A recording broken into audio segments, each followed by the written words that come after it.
bed is comforting, if a bit run down. Still, you've earned a rest. Yeah, not every day we discover a hole in reality. Let's go to sleep. The bed underneath you is soft, if lumpy. Waves wash the sand underneath the hut, then grow distant to your ear. In the quiet hum of the organic heater, you fall asleep. Like a deftly cast fishing net, sleep pulls you out of the world and into its dark shore. The rough mesh chafes, tightening around you, it digs into your brain. Great, this is gonna be really chill. How have things been going for you out there? Helped anyone lately? Yeah, some people. Saved anyone lately? Maybe. Murdered anyone lately? Not directly that I know of. This bastard isn't even listening to you. Yeah, I know. Because you know you are a murderer. A disco music listening psycho killer who offs poor people. And then forgets about it.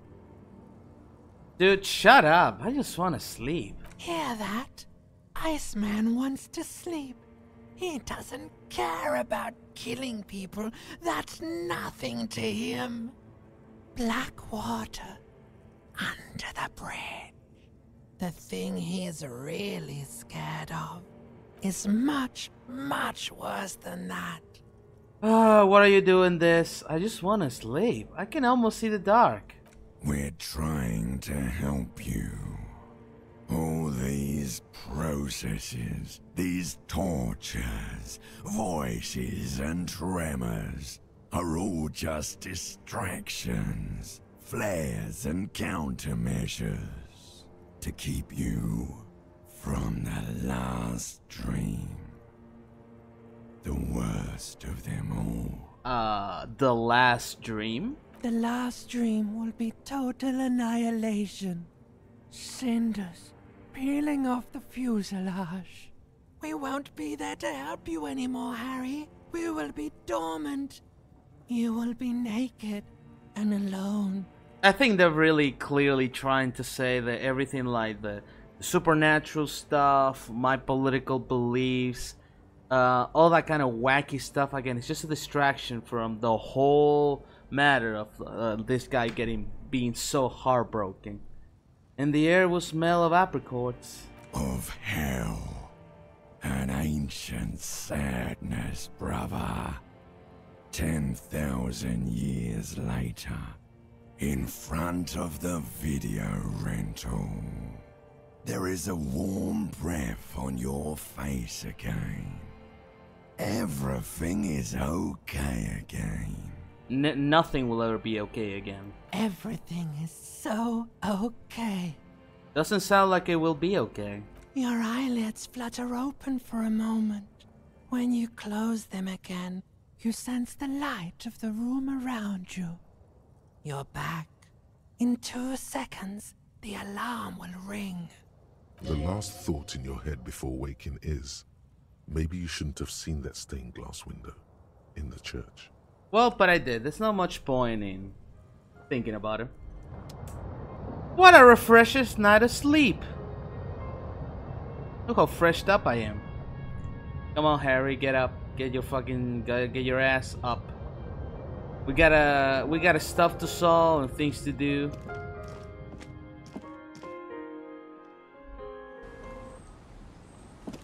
Hey Kim, good morning.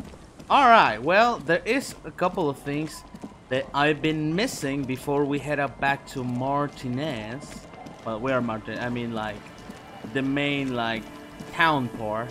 Is that we're missing talking with a few NPCs, I noticed. And that is because we always explore around in at night. Here we go. Hello, guy. Also, there's a couple of things here that we didn't get. 130 cents. Another power box. It changes. Oh, hold on. The thing. There. Nose pack. Good for healing. Defense blocks the path. No way from here. Okay. Hello, people. Kid. Man. And Mikhail noticed the windows, especially with how there are no windows on the south side. This was to deal with. A blond man stands next to his son, pointing to the weather-worn ruins. He sees you approaching and smiles. You officers, come to investigate the historic subtext of West Martinez? I'm Tran Heilostam. You must be Kim Kitsuragi, right? I was just telling my son about this building. Not a lot of people realize the historic significance here. Very rich in hypertext. How do you know Kim? Nice to meet you. Nice to meet you, the lieutenant nods. Hold on, hypertext? Yes, hypertext. Young cop and the collection of cultural hyperlinks. I don't know what any of that means. Do you refer to, like, the big font? Anyway, wait. What was that about the windows before? Oh yes. So Mikhail, they had to deal with monitor glare, especially in the summer. They still had vector monitors back then. That was 49 years ago. So they didn't have windows on the south wall. Okay, whatever. You and Kim know each other? No, I can't say that we've met before, but I've heard of Kim, of course. Mikhail, say hi to the officers. He rests his hand on the boy's shoulder. The child stays hidden behind the hem of his father's coat, clutching to his worm-themed color book. Mikhail's a little tired today. We spent all night trying to run Orbis on his radio computer. Have you heard of it? It's a programming language used in Grad. Quite tricky, but he wanted to play this Grad-made adventure program. We've been getting really into verbs lately. Cool. The man speaks in the artificial cadence of a professor, or someone who's been on too many radio shows. But I assume you're not here for giant worms when there are so many real things to see. Just as I was telling Mikhail before, this is where the Coalition landed in '08. We could be standing on what is the most interesting landmark in Revachol West. He points to the building again. Is it this building specifically? This man is your half-brother. You feel it. But why? I mean, he knows about Kim. Maybe he's just a cop. Well, get a load of this guy. He really enjoys his trivia. The Orbis programming language was named after its inventor, Victor Orbis, a cybernetician from Grad. They run Vox in the Occidental countries. Okay, Encyclopedia had to step up this. I had to step it up in this guy. Anyway, have you been talking to other police officers? Me? Yes, at some point, I'm sure I have. There was this one rather memorable instance when I had a chance to meet the head of Dominion Police of Königstein. Königstein, huh? And First as place you I heard know, that. They have this very distinctive dress uniform with scarlet breeches and little cylindrical fur caps. I think these are called... You that's off, as Trans tells you about the peculiarities of mounted police forces in Central Occident. Wait, what was it that you wanted to ask? I don't know. Oh, if he talked with other police officers. What's so fascinating about this empty old building? Aha! But it's not just any empty old building. He raises his hand to his eye. Springtime sun warming his handsome face. All four of you turn to admire the mural before you. What not a lot of people know is this used to be the R&D department of Felt Electrical. And Felt, which now sells ink cartridges mostly, was once a top dog in the turn-of-the-century cybernetics boom. Look at the building looming over you. It looks old and weathered, with seagulls picking apart its stone and metal carcass. Bushy undergrowth has taken hold of the collapsed rooftop. Some kind of bird has set up a nest on a broken windowsill. That doesn't really explain why this building particularly is that special. Like, yeah, there was a big company here once. Now there's not. So what? I don't think I ever heard of this Fell Electrical. That's not surprising. Only a vestigial ink cartridge and ferrotape manufacturer remains. Yeah, just his suit jacket. They started out as a midway electronics outfit in Königstein 2 centuries ago. After an aggressive move to Revachol, Feld became a global player in the emerging personal electronics market of the pre-revolutionary era. Still, Tricentennial was beating them in business machines. But Feld had an ace up their sleeve, or should I say they were developing an ace up their sleeve? I'm mixing my metaphors here. He grins. Well, yeah, I'm sure. What was that ace? It was here in Martinez, possibly in this very building, that they developed prototypes for a tape computer. He pauses for effect. Tape computers. A tape computer? An elegant folding mechanism of rollers and ferrotape ribbons, portable enough to be a take-it-home solution. Revolutionizing business machines, possibly even bring them to the average consumer.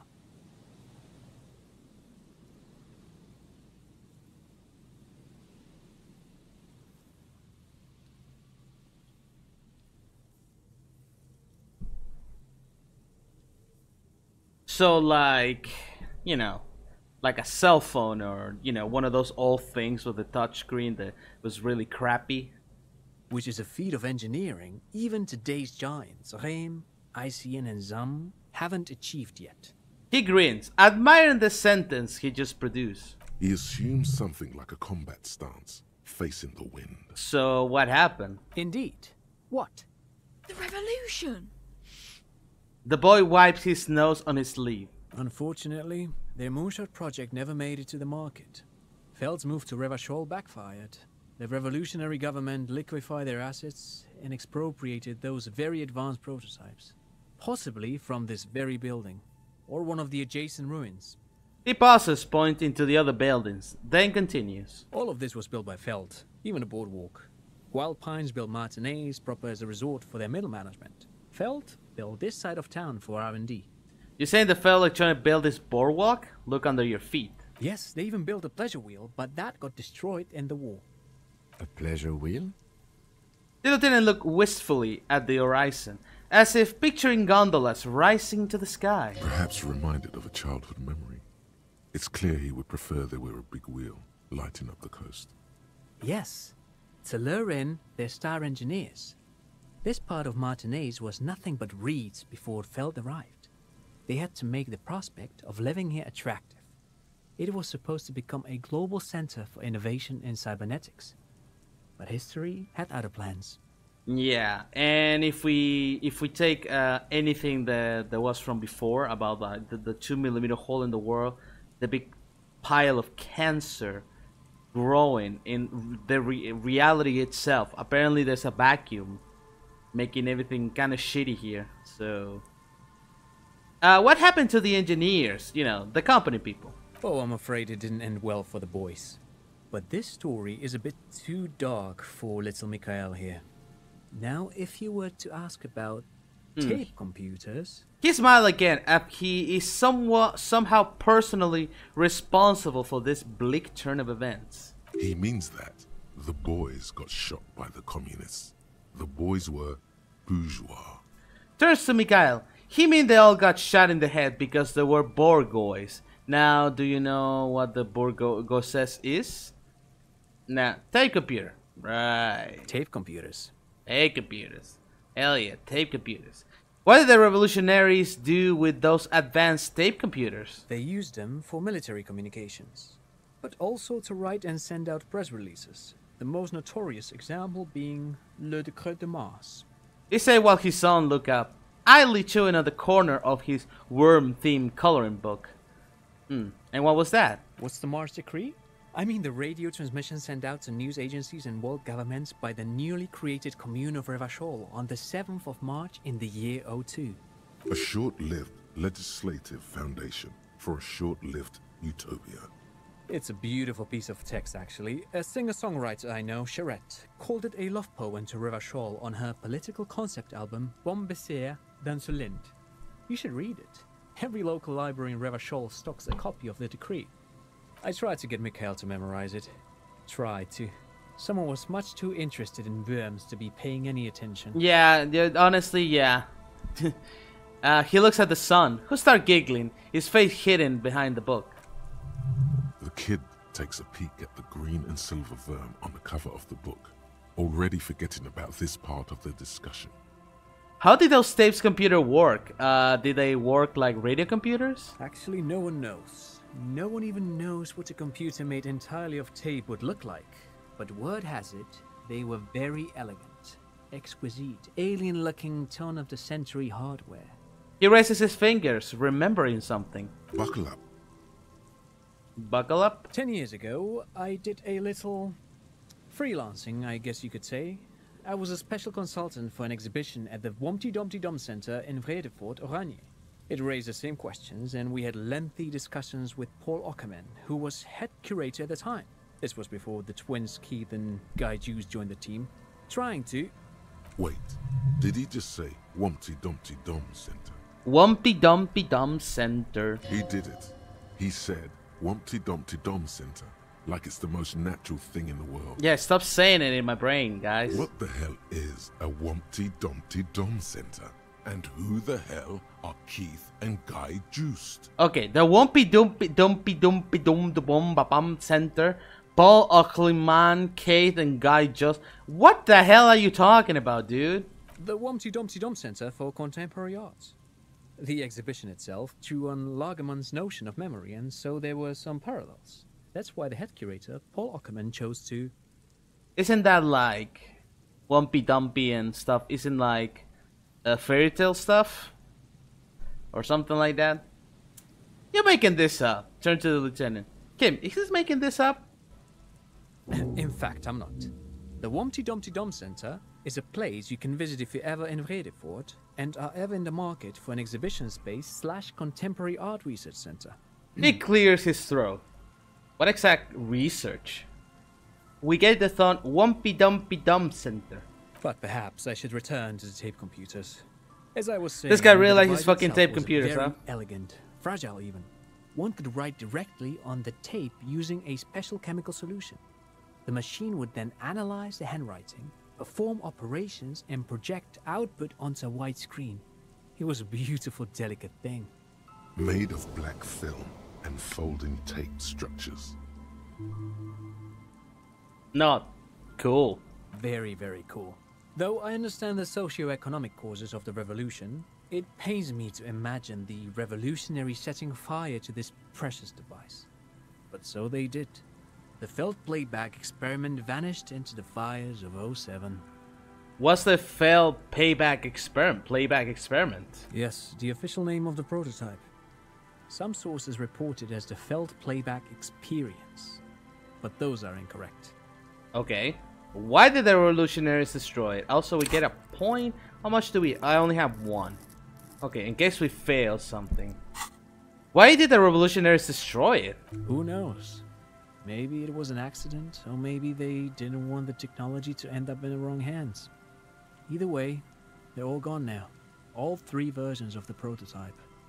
Nothing but debris and ashes remain inside that building. It takes a step back. The boardwalk creaks mournfully in the wine. Okay, let's... Can we get... What is the Wumpy Dumpy Center? Temporary research bonus. -1 suggestion. Outsider. The Wumpy Dumpy Dum Center. It's Wednesday evening and something heinous exciting is on the way. People are gathered beneath the billowing roof of an oddly shaped trophy building, slipping wine and exchanging opinions. 29-year-old Wonder Twin Guy and Kate Joes are the star of the show, with their bomber jackets and white sneakers. Head curators of this art exhibition is the Wumpy Dumpy D dummiest event in the year, and all the cool kids have RASPVD. Where are you if you're not here? I don't know. I'm still getting Wasteland. I'm getting like a lot of negative traits with this thing, but whatever. Wumpy Dumpy Center, whatever. Let's thinking about it or something. That's a funny name. It's a short one too. But of course, what else? I want to hear about the building What's on your again. mind? I But guess. of course. What else? I don't want to ask him for money. I got enough money right now. Great. Thank you for all the interesting information. No, thanks to you for having me and little Mikael here to pick your brain. A very interesting conversation indeed.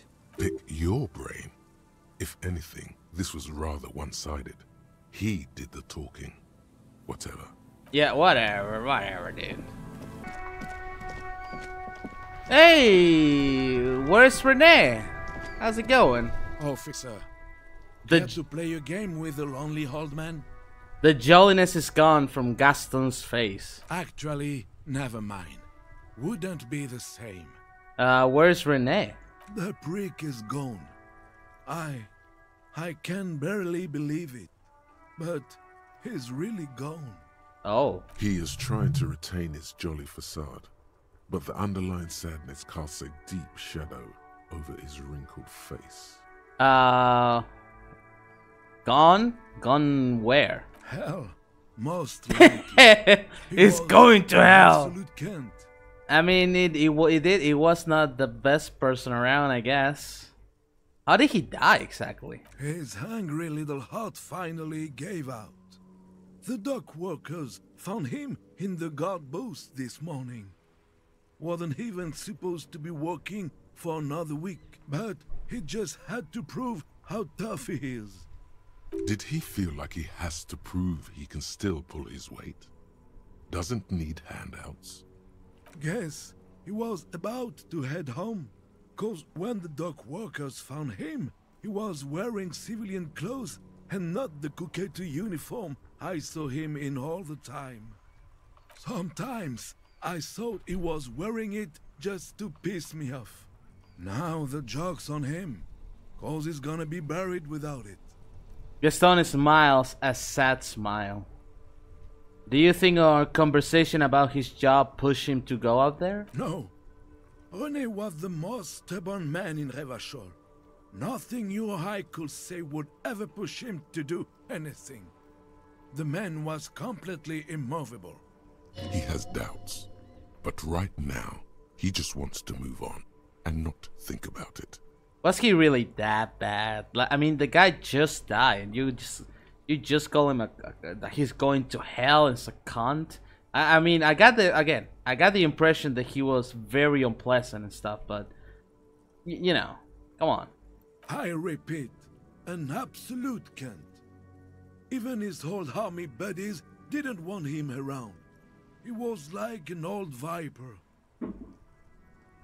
The only people who could stand to be around him were Jenny and me. She saw something in him when we were just kids, and she never lost sight of it. And I thought if the most beautiful being in the world can love him, then there must be something worth holding on to. Aww, the guy just lost his kinda girlfriend, kinda wife, love of his life, last winter. Now his best friend, worst enemy, whatever you wanna call it. Did you love him? We've hated each other our entire lives. So much, in fact, that... He falls silent and look at you, eyes filling up with tears. Yes, I loved that angry prick. He didn't deserve it, but I did. You know what his last words to me were? He wiped his old eyes with a sleeve. Something right-wing royalist slogan? In Guillaume's time, you'd have been shot without trial. That's what he said to me. He lived a cunt, and he died a cunt. Let's leave it at that. The old man gathered himself and wipes his eyes again.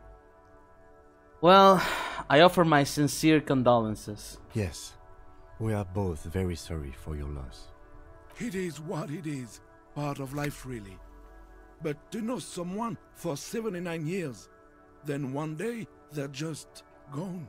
Despite their differences, these men played such a significant part in each other's lives that now that one of them is gone, the other feels just lost. I just don't know anymore. About anything really. But you must need something. He slowly shakes his head and then remembers your presence. I want to go for you over more things about René, if that's okay? Yes. What? Yes. He finds comfort in the thought. Oh, I didn't mean to. All people die. You better get ready too. Damn. We all got to go sometime, officer. Everyone I love is already there. Probably waiting for me. I'm not afraid to die. It's been a good run, and I really miss my friends. We are both very sorry for your loss. Death of a friend is a terrible thing. It is what it is. Part of life. But to know someone for 79 years, then one day they're just gone. Despite their differences, these Yeah, I okay. just don't I didn't know mean to say it like that. Officer, I just... Alright, bye for now. Damn, sad. Alright, well, we actually come here to tell about the little things. Okay. Hello.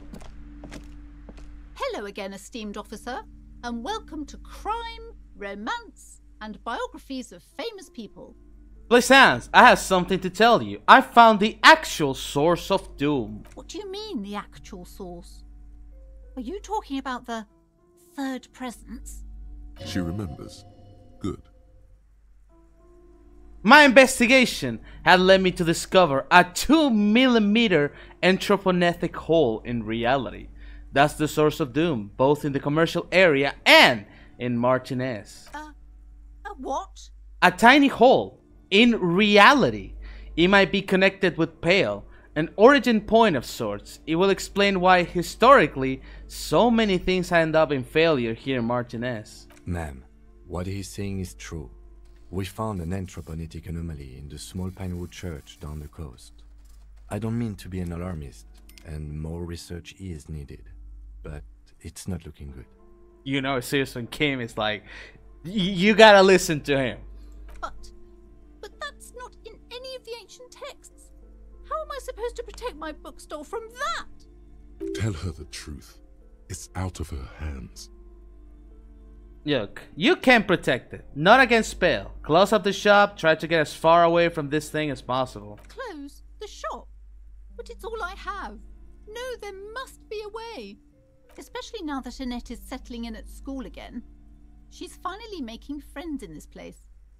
No, we can't leave Martinez. We can't. She looked at her daughter, quietly studying in the corner of the shop. Thank you for your help in any case. You're welcome back here anytime. Well, I didn't do any. Oh, hardcore aesthetics. Hardcore aesthetic. Alright, what do we got? Oh yes, drugs. We're talking about drugs. Let's face it, these flirtations with the hardcore aesthetic have all been leading up to one question. Can I do drugs harder now that I'm a hard cop? And the answer is yes. You can. You can do one more blast of Pyrrolidon and yellow shit powder. You can even pull a ciggy and a lager on top of that.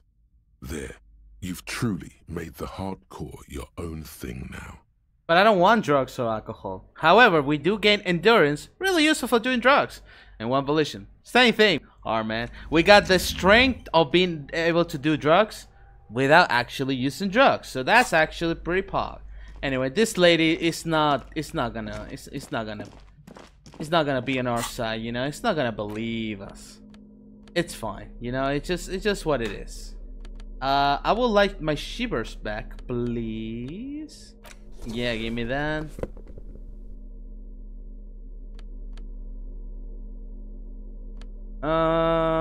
What do I have? I guess this is fine. You got a better hat. Where's my encyclopedia hat? Oh, forward. There we go. Alright, now to the dice maker. It's sad that the lady doesn't want to accept what it is. Is this Contact Might the boxing champion? Oh, he wants to talk to me about it. It's dark. And the flashlight works a lot better if you hold it in your hand. Got it, Kim. No need to rub it in. Dude, I wasn't even in the dark yet. We don't need the boombox, even if it is arguably pretty cool.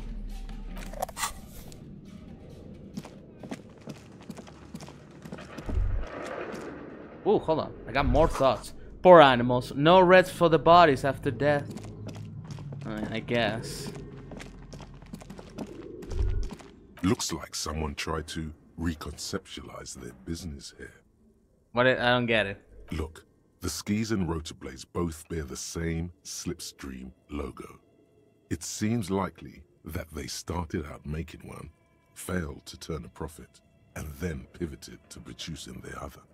Okay, but the question is, who did they start with, and which did they pivot to? And also, why I'm even thinking of this. That's a good question. What a strange leap of imagination, and yet they still fail. How sad. Reality is ruthless. Oh well. I mean, we knew it failed, like, some of the content doesn't matter that much, I guess. I don't know. Hello! Guess what? I found out the world is cursed. It's you again. Are you looking for a die? I think I found the actual source of the curse. You mean the curse that I'm spared of because I live outside its immediate reach? It's a bit more complicated than I first thought it would be. I'm listening. She leans back her chair, arm across the chest. Just say it. There's a 2-millimeter hole in reality located in a church on the other side of the canal. I think it might be related to Pale. Excuse me? A 2-millimeter hole in reality? This can't be true. I'm afraid it is, man. Sona Lukanen killed the former lead programmer of Fortress Accident made the discovery. Sona is involved in this? She appears to take this in while the chatter from the headphone continues unabated. So it's even worse than I thought. It's not just the commercial area that's cursed, it's the entire world. Yeah. She looks outside the window where daylight has filled the yard. Don't worry about it. You've been doing fine so far. I'm sure it's nothing. You mean considering the fact that the world is collapsing on my porch? She gives you a rueful smiles and take a look around. In any case, thank you for stopping by. It's good to have an answer, even if I can't claim to understand it fully. Well, you know about you know about the lady, Good. the worker here. So, alright. Well, I'm glad that we could tell her that. She seemed a little more perceptive about the whole thing, though. I'm not really sure what she can do about it. You know? Alright. Are you ready, Kim? We're gonna have to go in this conversation. Let's see how this conversation goes. Hi. Let me handle this. The woman said to the crowd in the mess hall before turning to you. She sees the lawyer who pretended at the day one to be a gardener. How's it going, liar? Did you went to university just to be a liar? You seem a little different today. Less hospitable. Kim is onto it. You are far from home, Lieutenant. This isn't a district known for its love of self-proclaimed militiamen. I'm in no trouble. I'm here to do my job, that's all. Not a muscle moves in her face, but her eyes trace yours, stern and perceptive. You are looking for Titus Hardy, who you think has information on a murder the RCM is investigating. You want to interview him. She points to the man standing in the middle of the room. That's Titus. Talk to him. But know this. I'll be keeping an eye on you. No strong arming. Nothing official. The District of Martinez does not recognize your authority to make arrests. It doesn't matter if you recognize our authority. We will make an arrest if we have to. She says nothing. Her glare speaks for her. Damn, King shooting fire. Could this be the Miss Buford that Easy Leo mentioned? The one Mr. Everard sent to law school? What's your role in all of this? Obviously, I'm a lawyer. A legal counselor for the Dock Workers Union. I would urge you to consider what you say to my clients. Are you Lizzie, Elizabeth Miss Buford? I suggest not wasting time on trivial pleasantries and focusing on why you are actually here. Titus Hardy. She points to the tall man on the table. Even though she has excellent control over herself, something moved behind her eyes. In the way she stands. In her face. You caught her off guard. Push her some more. Easy Leo told me about you. He likes to talk a lot. You are not here to chat up the legal counsel. You are here to question these men. You set the pace and the topic of these conversations here. Establish that. A man like Easy Leo could have said anything. Do not be restrained, sire. He say Mr. Everett sent you to law school? I represent the union and these men here. Don't make this personal. I mean, you are being kind of rude. You know, if you could be saying this in a more friendly manner. I don't know. She points to the crew around the table. A very minor victory. Hell yeah. What if I want to talk to you and not Titus? What you want is of no significance, officer. Don't test your authority. In Martinez, you are no one. I saw what you were thinking. You want to say, what are you going to do to me? Don't. Just because it's in your head doesn't mean you have to say it. Okay. You will not lose out on anything good by not saying it. Why are you so aggressive? Aggressive? You make your living enforcing violence. These people are just dock workers. Well, I mean, you're not wrong, per se. You know, cops, you know. But these guys are suspect of literally having a guy hanging dead. So we're just investigating that. You know, can you just let us do that? Just dock workers? Do dock workers spy on the police? We let you off easy, miss. Don't think it will happen again. We've talked to Everard Clare. We know who these men are. The Union's militant wing. Listen, you moral intern lackeys. You're a mob, enforcing the unlawful privatization of Revachol. 20 fat men in the Occident are stealing it all, and you're their bodyguards. Fuck yeah. The tall, broad-shouldered man takes a sip of his beer. So ask what you came to ask, or get back to your commanders. Alright, let's see the options. The world needs a financial buffer zone. No need to get emotional. Deprivatization is not unlawful, it's cool and funny. Maybe you're just not historic individual. I don't know where you heard that, but it is wrong. The RCM is principled and strong, unlike you, socialists. I like that. Good stuff. Let's take it a step forward. Arm uprising. What are the union plans? Actually, let's go with that. Look, a comedian. Do your job, ask your questions, then get out of Martinez. Strange. It's as if people don't believe a cop could be a socialist revolutionary. Yeah. Unbelievable. I should talk to Titus then. Hello. What is this? Behind the dockworkers, a ceiling-height window. The hawthorn branches scrape the glass like bony fingers. The men are talking, but you swear you hear those black limbs tap on the window as the wind blows outside. You see 2, maybe 3 bushes grown into a single thicket over a period of circa 50 years. It takes time for a hedge like that to form. Okay, so there is something there. It says it's not time yet. Mysterious door scene. Squint. There's a little slide panel up there to let some air in. No need to open it in spring. It's still too cold outside. You're not so sure about that. Somehow you just know there's something out there behind the glass. There's something out there. Yeah, your mother. It's not a very Good good mother joke, but the room still laughs. Something about those mother jokes just works. Yeah. Island told you something is there. Okay, revert your gaze. Anyway, I guess it's time to talk. This is where you say your bed. That's not the voice he had before. Did they also change his voice? Every time that they change up voice actors, it's so off-putting. Yeah. He's used to giving orders and having them obeyed immediately. You should not indulge him. Detective. The lieutenant acknowledged you with a sharp note. He's leaving up to you. Precinct 57's finest scans the room, leaving the speaking to you. He trusts you. Maybe against his better judgment, but he does. Don't say anything yet. Hey, dipshit. You hard of hearing or something? The boss man's talking to you. Do not let their squeals disturb your serenity. These are but simple peasants, sire. They're simple peasants. The chatter is too inane to reach your ears. Raise your chin and gaze into the distance like a prince. What, is he fucking kidding? This guy high or something? The little guy looks at his mate in disbelief. Hey, asshole, up here. We're talking to you. We are looking for Titus Hardy. The lieutenant turns to the broad-shouldered man at the end of the table.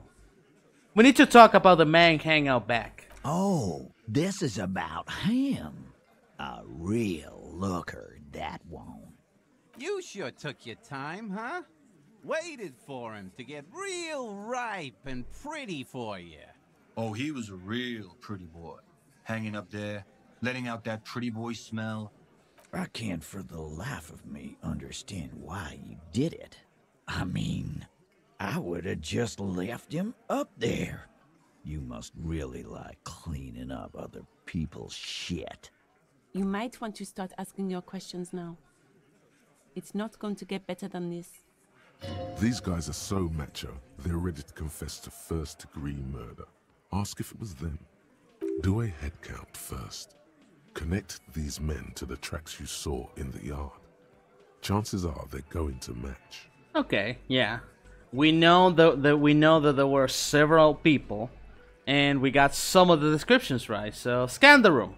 Starting from the right, boot size 44, blonde man, in his 30s, overbearingly masculine.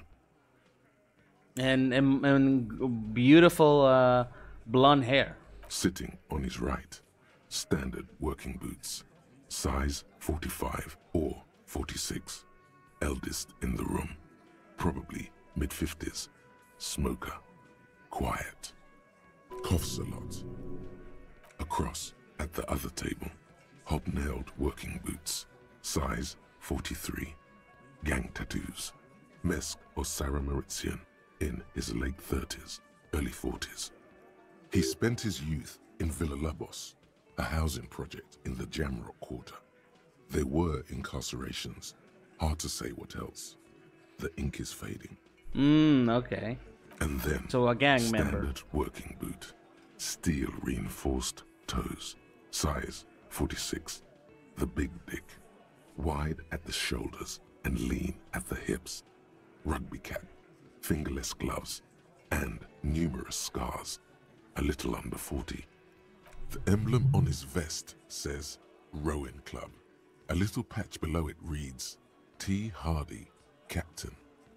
So he's the captain, as we knew. In the far corner, standard working boot, steel reinforced toes, size 44, 40-something, non-alcoholic beverage in hand. You squint. Is that a plectrum? Plectrum? What is that? Where? On his neck. Forget it. It's not important. Well, you did bring it. Why would that be important? What is even a plectrum? Whatever. Let's call this one the musician. Okay. And the little guy?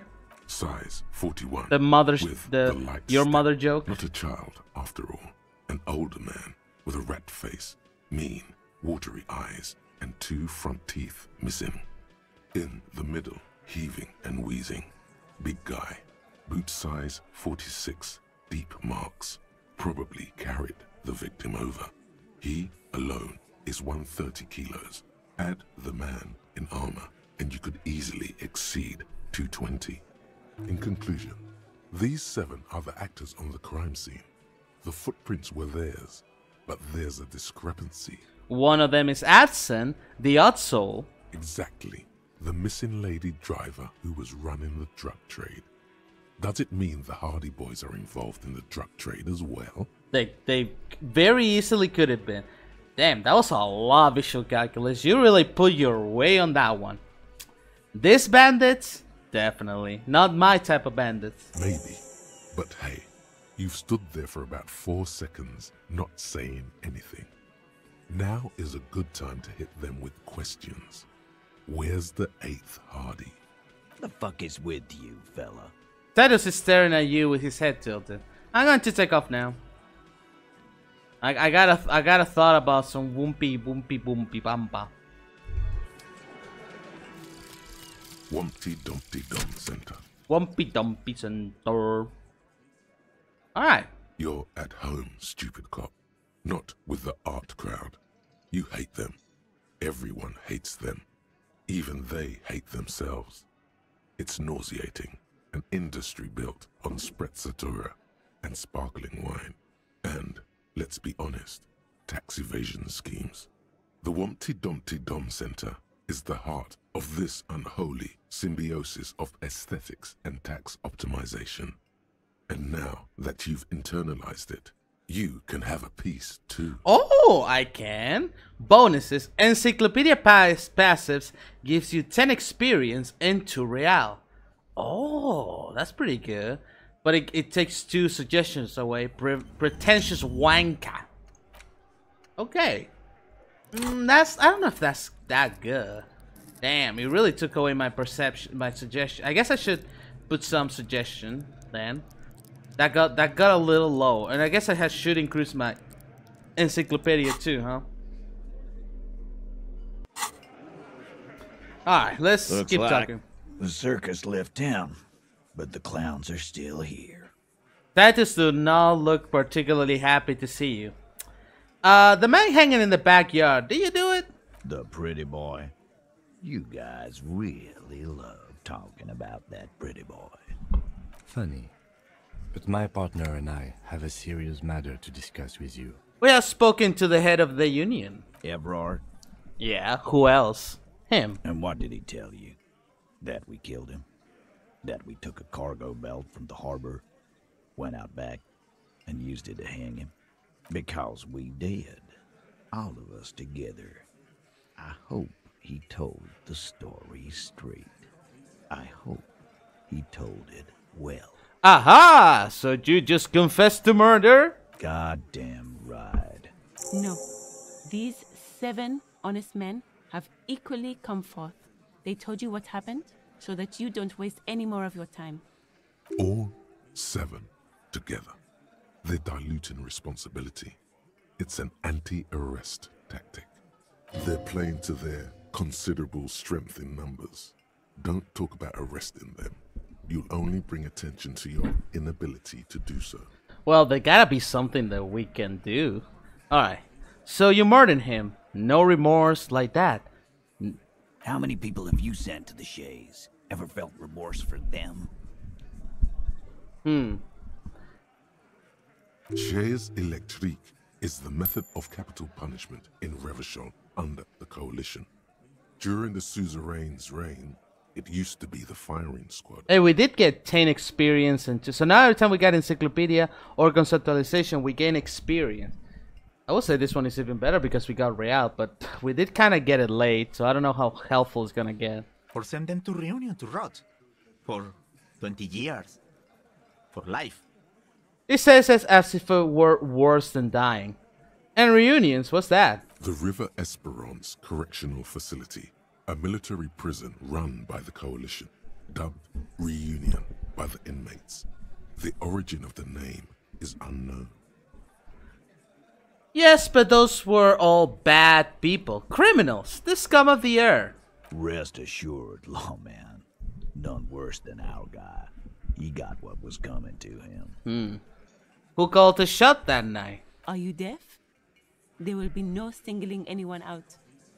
You can't arrest a hardy boy without arresting all hardy boys. Do you think you could do that?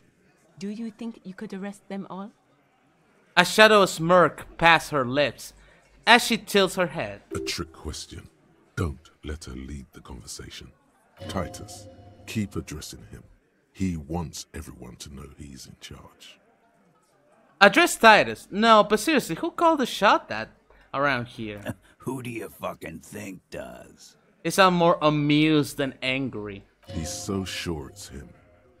But it's not that simple. There's someone above him, or beside him, sharing the leadership. Hard to say. I mean, probably the older guy. He looked like quiet. He was like, ugh. Gangs are usually run by the oldest, most venerable member. The old man lets out an annoying cough, then reaches out into his pocket for another cigarette. He has authority in the group, but it wasn't him calling the shots that night. Hasn't been him for a long time. Theo's a great guy, a great guy, but come on. Titus Hardy runs the Hardy Boys. That's why we're called the Hardy Boys, genius. I think you got your answer, Mr. Law. Yes, there are some administrative differences. But on that night, they all acted as one man. Right, Elizabeth. God, she's so annoying, but I guess lawyers are annoying. When did this hanging incident occur? You don't have to keep answering his questions. The fixers turned to remind Titus. I know, Lizzie. Relax. We killed him last Sunday night. Seemed like a good way to end the week. How long had you known the victim? Known him? We don't associate with scum like that, asshole. Yeah! Who do you think we are? Quiet. He came around about 3 weeks ago when that Pines cow first sailed into town. Happy? 3 weeks ago when the Pines representative, right? By the Pines cow, you mean Joyce Messier, the representative for White Pines? The same company you're striking against? No. I mean the Pines cow. The stupid-ass cow they sent in to fuck us over. But you know what? Yeah, the first person that they sent before this old lady that we've been talking. He rubs his chin, pretending to mull it over. This is where he tries to sow discord between you two, because he knows the company is responsible for bringing the mercenaries into town. Why don't you ask her about the pretty boy? I'm sure she has interesting things to say when you ask her hard enough. That's enough insinuation for today, Titus. Officer, your interview is drawing to an end. Don't waste your last questions. What's that? This is not my last question. Get the fuck out here, Elizabeth. Why did you kill him? Why? 'Cause he was worthless mercenary scum.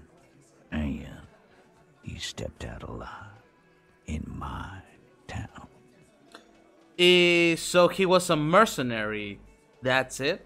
And he stepped out of line. He repeats, jaw clamped shut like a vice. What kind of mercenary? The kind that shows up when you start a strike. The experienced kind, too. Had Cohoy and Semenine written all over him. Ex-Oranese Special Forces. A live grenade. Right here in our bar. This one has a special gripe with him coming here. I can't prove it, but I know he was sent by the Wild Pines. They hire merc shit like that. Story of every strike from here to Samara. How do you know he was in Special Forces? 'Cause one night, he walked straight up to the mic and said, I'm Oranese goddamn Special Forces, and I'm gonna fuck you all. Really? Yeah, really. Had a gin and tonic up there, sang some Oranese paratrooper song, and said he's gonna fuck everyone.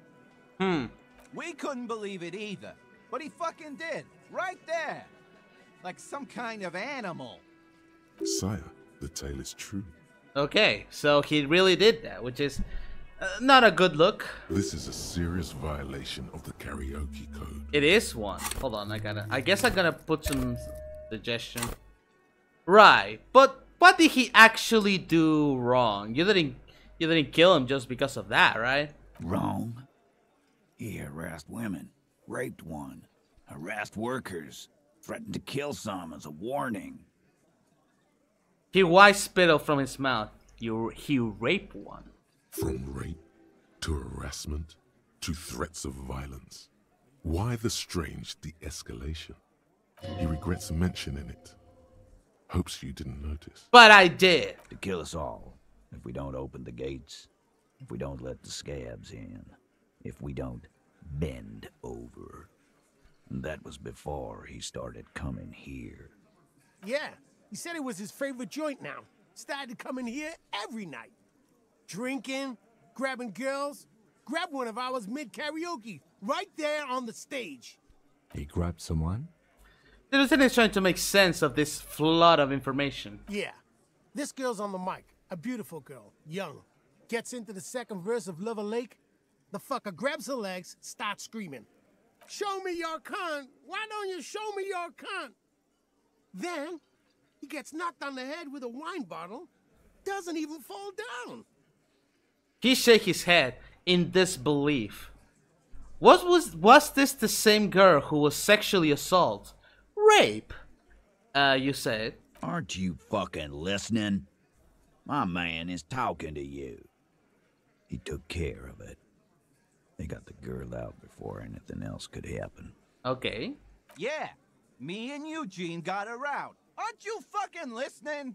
He repeats like a parrot. There's something odd here. Seems like they don't want to talk about that rape Titus mentioned. Why not? This is a serious allegation. Make them talk about it. Right, but who did he rape then? This is a very serious allegation. No. You're not getting the name. That's a Martinez matter. And I'm not discussing it with you clowns. Despite the stonewalling, you can slip one more question in. I'm going to ask you one last time. Who did the dead man rape? Titus, do not answer. You have been forthcoming enough. Fuck off, Carl. She's gone through enough without you harassing her too. She doesn't need more embarrassment. What are you talking about? Embarrassment? If someone has been sexually assaulted, we need to... What you need is to get the fuck out of my face. I've had enough of explaining myself to you fucks. He's dead. It's done. As you can see, these men can only take so much baseless scrutiny. I'm doing my best to keep the situation civil, but... What follows a slow handshake. Elizabeth, you're pissing me off right now. It's true. She was the only thing holding him back. Alright. Well, how did you kill him exactly? We hanged him up by his neck until he got real still. Wasn't that obvious, copper? Oh, so that's what it was obvious, huh? Didn't they teach you anything at the cop school, idiot? You're pretty sure you've had at least 2 years of cop school and many more of active service. The autopsy showed there were no ligature marks. His hands were not tied. Can you explain that? Look, I'm not gonna play 20 questions with you, capo. I'll say it again. We killed him. Yeah, I knocked him out. Came up behind him and clubbed him in the back of the head. He went down like a sack of sand. Didn't you say before that he was hit in the back with a bottle? Not you, the other, the black dude. He said that he got hit with a bottle in the head, and he didn't fucking fell off. Like he was just like, whatever. So you apparently are the one who knocked him out? That's right, lawman. And then we hanged the fuck. Make them a bit more uncomfortable first. Then see if it all adds up. Mr. Tats, what do you use to knock out the victim? My fucking elbow, copper. Samaran boxing style. Samaran boxing, or Sambo, is an eloquently violent set of one-on-one fighting moves, originating from the Samaran Isola. Sambo style implies stealth, cleverness, and cool. He may be lying, but he's good at it. No twitching, no rushing, no uncalled for details. You still help a little bit. Where did all the action take place? Right fucking here. Eugene already told you that the fuck had started coming to our bar. Yeah, man. Weren't you listening? They keep speaking for Titus, so that he wouldn't get his hands muddy with too much explaining. Okay. Things aren't quite right here, aren't they? 58. Actually, they're admirably, surprisingly composed. The entire room. Given how many questions you've lobbed their way. All of them. Maybe one of them is fidgeting, crack under the pressure. Well, this one. But he's always fidgeting, so don't get your hopes up. Fuck, okay, right. I have other questions about the lynching. Like what, copper? How does the bullet in his head factor into this? Huh? A slip of beer makes the surprise go down easier. There was a bullet in the dead man's brain. Why was it there if you hanged him? How the fuck do I know? Anyone could have shot him. Target practice, maybe. Another sip. He's tight-lipped suddenly. Wow, you just let, like... You hang the guy and you just, like, on the back... Someone do shooting practice? That seems a bit irresponsible for, like, quote-unquote, the law in the place, huh? Interesting, sire. It's as if he's lying to protect someone. He's not very good at it. This line of questioning is over. You got the cause of death already? Hanging. If there's any post-mortem trauma, it's your problem. This will not turn into a cross-examination. This was a good move. Also, notice how Titus doesn't like her much, especially when she's calling the shots. Yeah, the machismo stuff. I mean, she is very annoying, but that is just the lawyer part talking. So, what are we going to do now? Conclude the questioning? Nothing. Your investigation here is done. Leave Martinez, go back to your stations where you belong. I think we're going to stick around, thanks. Some things don't add up here, Titus. The lieutenant closed his notebook. I've done this job for long enough to know that people don't just confess to first-degree murder, even if it is a group responsibility. We're going to look into this. Good luck with that. He grabs... You've heard everything a rent-a-cop is gonna hear from us. Real law officials. You're lucky you didn't get a beating. Talking like a real policeman. Rent-a-cop. So that's what this is about. He doesn't see you as his equals. There's a lot that we can talk. Establish authority. Weak when you first met. What do you mean weak when I first met? Whatever. I want to talk about the hanging again. Good one. No, I cannot just say that I can arrest him. That's the problem. Fucking time. You know, you still haven't explained the bullet I found in the hangman's head. You still on about that bullet? A bullet in a hangman's head. You're right, Copper. That is mighty curious. Indeed, mighty. How did it get there? The lieutenant is fixed on Titus. Well, there are so many bullets in the world, and so many heads. I guess it's only logical. At some point, one of them bullets had to end up in one of them heads. It's bound to happen again, you know? Just statistically speaking, of course. He taps his right temple. Sire, it would be an event most dramatic if you were to produce the bullet and dangle it before their very eyes. I'm gonna ask you again. Why was this? Show them the bullet in the little baggie. It was this in the victim's head. Wow. He's got it in a real evidence bag and all. Why don't you go home and log it into evidence? These men have told you what happened. I think the hanging was a cover-up for the shooting. You know what I think? I think he was shot in the head as a kid, and his brain grew around the bullet. Around the bullet, man. That's a good one. Alan pinches the root of his nose. All the goofing around is to avoid lying. It's a technique. They're only pretending to enjoy this. Beneath the act, they don't like you knowing this. Did you guys shoot him? Shit! I probably did shoot him. I was drunk last night. You guys know me when I'm drunk. Yeah, Glenn likes to shoot his guns when he's drunk. Better hope he stays sober. The little guy looks you in the eyes. No, he meant before he was hanged. Did you shoot him before you hanged him? Before? After? During? This is getting ridiculous. They told you what happened. Elizabeth, I swear to fucking God, you're fucking driving me insane right now. Don't worry. We'll figure out this sooner or later. Never been worried in my life, lawman. He crosses his hairy arms, having forgotten his beer for a moment. It's not like you blew it wide open, but there's a little crack in there. Is there a little crack? There is one. That's so little though. I'm not gonna really need to exhaust all of the measures. I told you already. I spoke to Ever. You said you'll cooperate. Oh, so you went and talked to my mommy, and now she's making me play with you. Is that it, lawman? Yeah, pretty much. And what's gonna happen if we don't?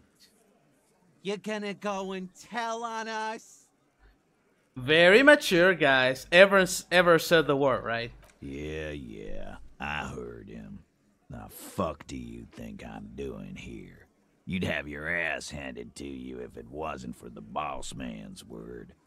Let me state this very clearly, Capo. Hello, officer. I'm Titus Hardy, and these are my boys, Hardy Boys. How may we assist you? Explosive laughter follows. To his men, Titus Hardy is a golden god. They want to laugh at his jokes even before they leave his lips. This guy is a born leader. But having Everard back you up like that did seem to have some effect. Okay, some effect, meaning another point. Oh, 2 points. We're even now. Okay. I found out someone who saw the hanging. A witness. A witness? You ain't got shit. The locals would never come to you with this. That's just cop tactics, Titus. Next, he's gonna tell you one of us already rolled on the others, and is in witness protection. My witness isn't local. Well, let's hear it then. Who is your mystery fella? This goes without saying, but nonetheless, don't give out his name. Let's just say he's a high-ranking government official, and let's leave it at that. Yeah, right. Like we wouldn't know if an MI plant was in our town. Nice try, right? MI is short for Moral Intern. Moral Intern is short for Moralist International, the coalition that runs Revachol. Well, but he was, so... I've seen this shit a million times, Titus. Fly fishing. They are desperate. Tell us, Copper, what wacky claims did he make? The witness said the hanging went down very quietly. No shouting, no commotion. It's you assholes that feel the need to go around like a fucking brass band. The Hardy Boys are dead silent. That's a lie. That's a lie and a half. Yeah, it's like they put cowbells on you before they send you to the streets. What's with the cowbells, policeman? They're avoiding having to answer this question. You know, I'll imagine you guys drinking and singing lynching songs. What's with the funeral silence? We were drinking, weren't we, guys? I hit the bottle hard. I was drunk as fuck. Right, I'm convinced, Glenn. Nothing off here. Just a regular hanging. Just the regular, everyday hanging. Bullseye. Glenn looks around uncomfortably. The lieutenant hit a nerve. The witness said he saw 2 people of Areopagite ascend and 1 mesque. Arabagite? Boss, I think he's trying to say me and Theo. He's trying to say you 2 are black. Yeah, it's no big deal. I get it. Well, yeah. What is confusing you? Eugene, Theo, and Elaine were there too. I already told you. We were all there. Yes, okay. I get it. I get it. I'm just saying he did at least saw some of you there, which, you know, checks out. The witness said it all looked like a surreal play. Those flaccid MI cocks with their culture language. Everything's a Oh, play. you're starting to believe me, though. Doesn't mean anything. It means the whole scene was long and drawn out, like it was from a film. What is this fella's problem? Sorry we didn't make it more action-packed. It wasn't the first thing on our minds, you see? Shanky, it's Shanky, right? I thought there's something wrong about the lynching story. Now I know there was. You don't know shit. I know you are lying, Shanky. He writes it in his notebook. You didn't break this wagon fort, but you did manage to rattle the people inside a bit. Yeah, enough about that. Some witness. I pulled the same shit. Came up with some shit, then went and said it to people. Get a reaction. Don't have to go to cop school to try that. You don't have to go to school for shit. I never went to school, and I'm doing great. You're doing a hell of a job, man. Hell of a job. So much bluster to hide the fact that they're uncomfortable with you having this info. All right, another point. Find a witness. Damn, at this point, maybe it's not, we are not gonna need that much extra points. Anyway, I found 8 sets of footprints, and there's only 7 of you. Where's the 8 Hardy Boy? What are you talking about, madman? There's no 8th Hardy Boy. There's 7 of us, and we're all here. He sized you up. Or what? You want to be the 8th Hardy Boy? We ain't hiring. He shake his head. Actually, boss, we've been talking, and we think she could maybe This person Glenn wants to hire, he really respects her. He really respects her. Shut the fuck up, Glenn! I do the talking here. Now what the fuck do you want, cop? It has to be good, if he won't let you pursue it. Looks like the lieutenant thinks so too. So let me get this straight. There is an 8th Hardy boy. It's a she, and you don't like us talking about her? That's right. We're not talking about this. This is a private Hardy Boys matter. Nothing to do with your shit. End. He points at the lieutenant. You're not cops here. Don't go digging around if you don't want a bullet in the back of your head. I'm watching you. Good. We are all watching each other. Officer, your question. Damn, Kim, you're really pulling all the way in this one. I appreciate it. There's no point in pushing it further, he thinks. This is already a victory. We'll learn more about this 8th Hardy sooner or later. We got strange reaction to the bullet. Ever has to go discuss 8 Hardy. That's another point. Okay. Guess what? I connect you to the local drug trade. Like hell you have. There is no local drug trade. This place is as clean as a rifle. Go back to Jamrock and ask the local junkies how clean your streets are in Precinct 41 Kilos. We'll do that. In the meantime, did you know that there's an abandoned lorry at the intersection that was used to move raw ingredients for drugs from Terminal B to Jamrock?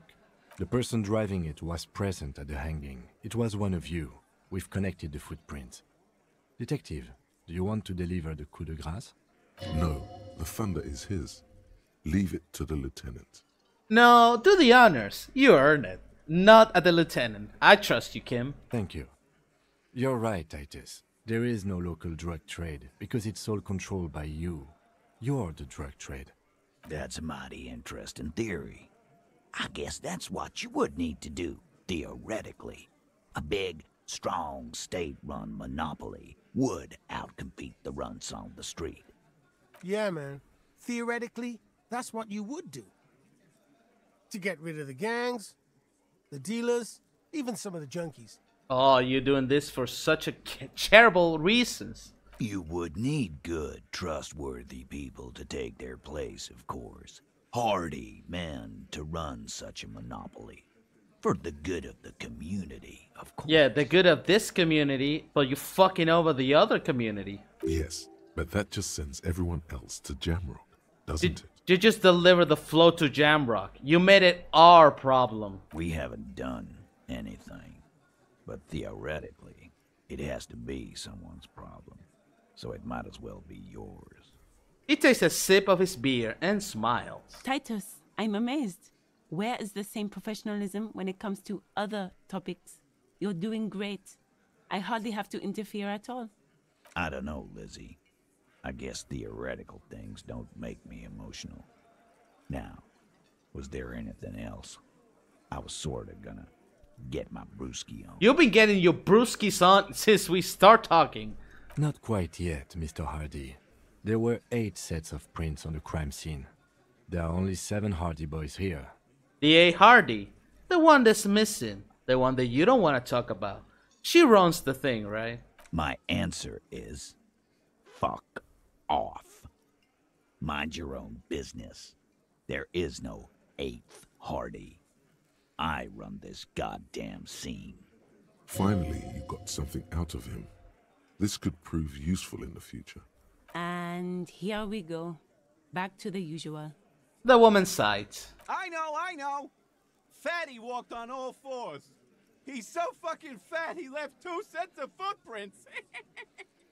Go fuck your mom, Dennis. Yeah, don't be a dick, Dennis. That's more like it, boys. You heard him. It was Angus on all 4s.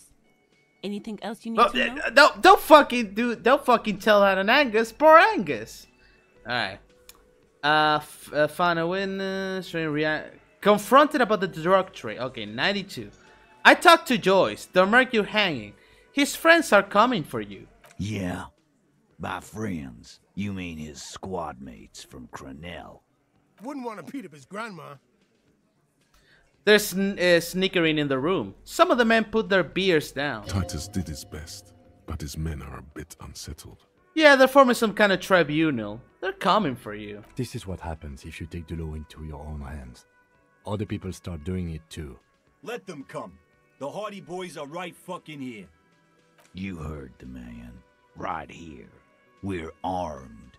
We got the whole district behind us. And Glenn. Glenn is fucking crazy. Yeah. A well-oiled murder machine. He punches Blondie on the shoulder. So do you know that a single Serang giant hornet can kill 40 bees in a minute? The fuck is that supposed to mean? Well, the metaphor is that you are the bees. They are the hornets. We're not bees. We're men. We're socialists.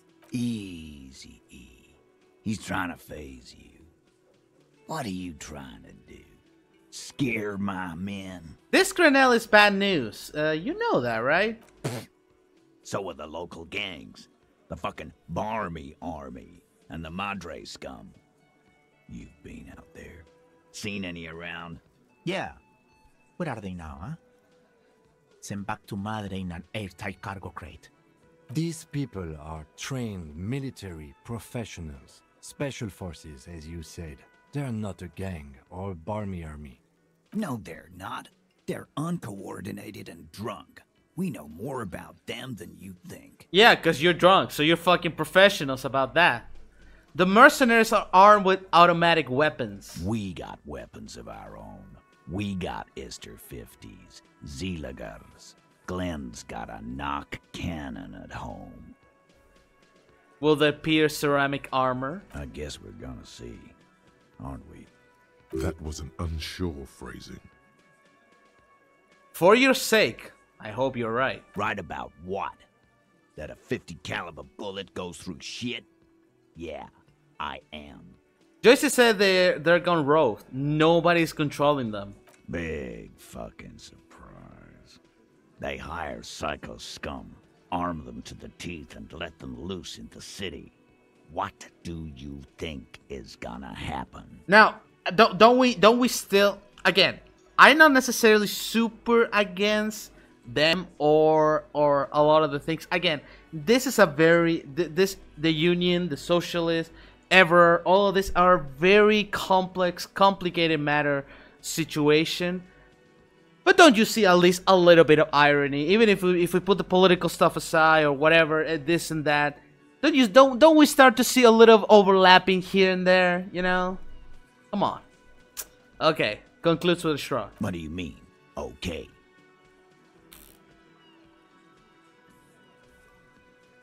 I mean, okay, they're gonna wipe you the fuck out. No, they won't. Get out of here with your negative energy. He really doesn't like you ruffling their feathers like that on what might be the eve of battle. All he means is that the situation is serious. No wonder you cops get shot to shit every day. Can't go to war with an attitude like that. With an attitude like that. Okay. Warn about the tribunal. That's 2 points. Well, no point in deleting this. Establish authority. As you look around this room full of sweaty men, swearing, drinking, spitting out tobacco, does this look familiar? Familiar. Like the cops in my station? You believe the place was called Precinct 41. It was also filled with, almost exclusively, men, sitting on desks, talking shit. Are we gonna tackle the machismo angle? You seen Apricot, old Purdue's daughter? Asks Lieutenant McCoy. Replies Torson. The ass on that one. McCoy shakes his head in appreciation. A bit strange the old man named her Apricot, but, I mean, who am I to judge? Wanna hit the kebab joint? I get it, Titus. You really are the authority around here. Huh? You must be. You're just like real cops, drinking. Oh, we're actually doing it.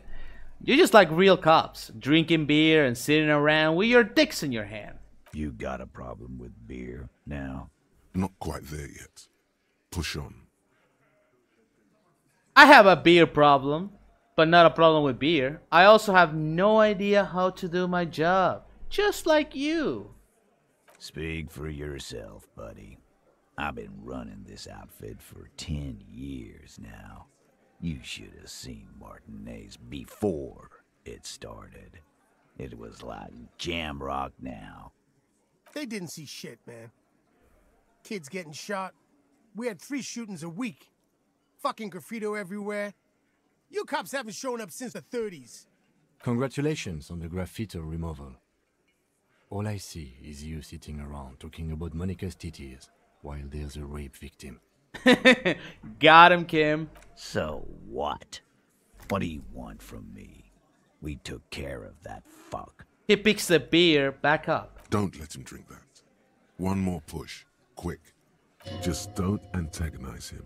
You have this already. Okay. It's not about who did it. It's about the victim. She needs help. Titus? He looks at her. She stops mid-sentence. That's it. You got him. He's going to give it up, but on his terms. You want to help her, cop? Fine. I'm gonna let you help her, but you treat her with respect. If you don't, if you question her, harass her, a freight train of pain, buddy. Titus tapped his chin with his fist. What is her name? The lieutenant takes out his notes. Glacia, I'm on due. She's staying here at the Whirling in Rags, a real pretty one. Silvery jumpsuit, blonde. That's Amonju with an O-U. Shit. The girl upstairs? That can't be her. She knows you drank so hard you forgot you were a cop. Miss Orange Disco Dancer? Sure. Why not? You've probably seen her around. Oh, fuck. Composure Media 11. Cache Amandu. Cool. Keep your cool. I'm not gonna keep my cool. You inexplicably add cool after the victim's name, with your eyes bulging like some wild beast. Your fingers are fidgeting and sweat starts forming on your brow as Titus looks at you oddly. I don't understand what's so cool here. Ow. Nothing. We just have a few more questions. Then we'll be on our way. Whatever you do, do not tell him you know her. That would sound off. Calm. Normal. Try to forget this little hiccup. Okay. Try to recuperate yourself. Let's relax. So, what was her relationship with the mercenary? Relationship? There was no fucking relationship. He raped her. That's their relationship. Something is off here. His anger is possessive. Was like that karaoke incident all over again. Or like some of the other girls he was harassing. Okay, enough. All of this is irrelevant to your stated investigation. So, the rape. When was that? He did it before we killed him. He's not gonna do it again. So what does it matter? It would help if we establish a timeline. All right. 2 weeks, maybe? I don't know. I need another beer. He turns to Glenn. Here you go, boss. So, scratch your head. What was your relationship with her? I know her. He looks around and an uncommon silence fills the room. How well do you know her? A small twitch in the corner of Kim's mouth. He has a hunch about what knowing means. Well enough, Copper. We partied. She's been here for a few months. He crosses his arm. So she's not from around here. You mean Revachol? Nah. Our Miss Aranye disco dancer is an immigrant or a drifter of some sort. Been staying over here over the winter. Don't you give her any more trouble. She's just had some bad luck, that's all. He doesn't really talk too much, Fat Angus. Shut up, Angie. She doesn't need your help. Titus gives them both a look. They fall silent. What's with all the silences? It's like these guys don't know how to feel about this. You should keep picking at it. You said your party. Cool, that's cool. But what did you mean? What do you think I meant? Was it sex? Yeah, pretty much. So you're saying the two were close? No, we just fucked. That's all. I'm not gonna give you any details if that's what you're after. So put your dick away. He really went out of his way to seem comfortable with this topic. That's all you're gonna get from Okay, we know that they had sex. I mean, don't help too much. He's doing a good job here. A commendable performance of I don't give a shit. Alright, thank you. We'll talk to her. Remember what I said. Freight train of pain. Alright, I'm going to take off now.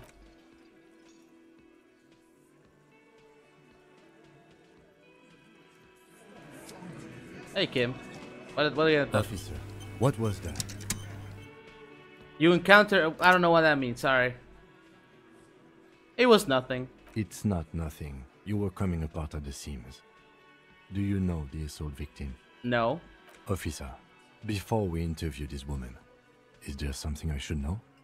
He's not leaving you a lot of room to back off from this. Whatever you do, don't say the first thing. I met her in the hallway after I woke up. Understood. You were not in good shape on Monday. And that's it. This is unprofessional. Not sharing information with me is unprofessional.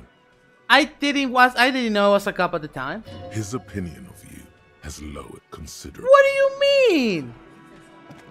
That's unfair. What do you mean? I didn't know it was even important right now. We haven't even met her or talked about her after like episode 1. How long was that? Okay. Well, we're gonna leave the episode here. That wasn't too great. We're gonna talk to the lady, Miss Orange dance partier girl, rape victim. So yeah, kind of heavy subject. A lot of things. We finally talked to the Hardy Boys. It wasn't too bad. I think that we did a pretty good job getting the most possible information, getting our stats high, so we can uncover a lot of shit. I mean, we still failed a couple of things, but, you know, what can you do? So, yeah, next episode, gonna talk to her and some other stuff. So, yeah, thank you everybody for watching. If you've been enjoying the content, make sure to give a like, comment, and subscribe. And we'll be seeing each other on the next episode of Disco Elysium. Bye-bye.